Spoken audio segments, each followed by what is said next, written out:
സംസ്ഥാന സർക്കാരിന്റെ പ്രധാനപ്പെട്ട പദ്ധതികളിൽ ഒന്നാണ് കേര. ഈ പദ്ധതി പ്രകാരം സ്വന്തമായി കൃഷിഭൂമി ഉള്ളവർക്കും PM കിസാന്റെ ആനുകൂല്യങ്ങൾ ലഭിക്കുന്നവർക്കും സബ്സിഡി ആനുകൂല്യങ്ങൾ ലഭിക്കുന്നതായിരിക്കും. സബ്സിഡിയായി 75,000 രൂപ മുതൽ 1.25 ലക്ഷം വരെ ലഭിക്കുന്നതാണ്. സംസ്ഥാന സർക്കാരിന്റെ വളരെ പ്രധാനപ്പെട്ട പദ്ധതി കൂടിയാണിത്. ഈ പദ്ധതിയുടെ തുടക്കത്തിൽ 6 ജില്ലകളിലെ കർഷകർക്കാണ് ഈ പദ്ധതിയുടെ ആനുകൂല്യങ്ങൾ ലഭിക്കുന്നത്. വൈകാതെ തന്നെ ഈ പദ്ധതിയുടെ ആനുകൂല്യങ്ങൾ സംസ്ഥാനത്തെ മുഴുവൻ ജില്ലകളിലും ലഭിക്കുന്നതായിരിക്കും. നിലവിൽ തിരുവനന്തപുരം, പത്തനംതിട്ട, കോട്ടയം, കണ്ണൂർ, പാലക്കാട്, മലപ്പുറം എന്നീ ജില്ലകളിലാണ് ഈ പദ്ധതി നടപ്പിലാക്കുന്നത്. കൃഷിഭൂമിയിൽ കൃഷി ചെയ്യുന്ന കൃഷി ഇനത്തിനെ അടിസ്ഥാനമാക്കിയാണ് സബ്സിഡി തുക ലഭിക്കുന്നത്. ഈ പദ്ധതിയുടെ കീഴിൽ കാലാവസ്ഥാ വ്യതിയാനങ്ങളെ അതിജീവിക്കാൻ ശേഷിയുള്ള റബ്ബർ തൈകൾ വെച്ചുപിടിപ്പിക്കുന്നതിന് പ്രോത്സാഹനം നൽകുന്നുമുണ്ട്. കർഷകരുടെ ബാങ്ക് അക്കൗണ്ടുകളിലേക്ക് നേരിട്ട് തന്നെയായിരിക്കും ഈ പദ്ധതിയുടെ ആനുകൂല്യം ലഭിക്കുന്നത്. റബ്ബർ കർഷകർ,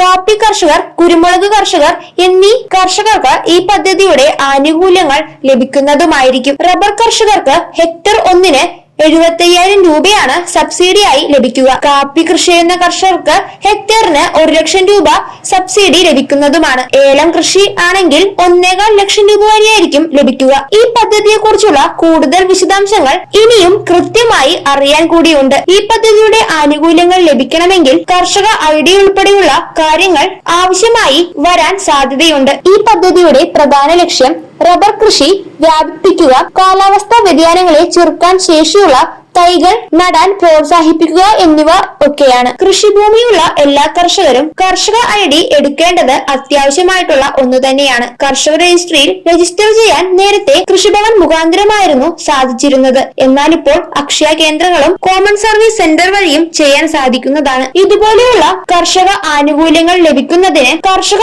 ID ഉൾപ്പെടെയുള്ള കാര്യങ്ങൾ ആവശ്യമായി വന്നേക്കാം. ഈ പദ്ധതിയെ കുറിച്ചുള്ള കൂടുതൽ വിശദാംശങ്ങൾ ശരിയായ രീതിയിൽ തന്നെ മനസ്സിലാക്കാനും ഇവയെക്കുറിച്ചുള്ള കൂടുതൽ വിശദാംശങ്ങൾ ശരിയായ രീതിയിൽ തന്നെ മനസ്സിലാക്കിയതിനു ശേഷം ഈ പദ്ധതിയുടെ ഭാഗമാകാവുന്നതാണ്.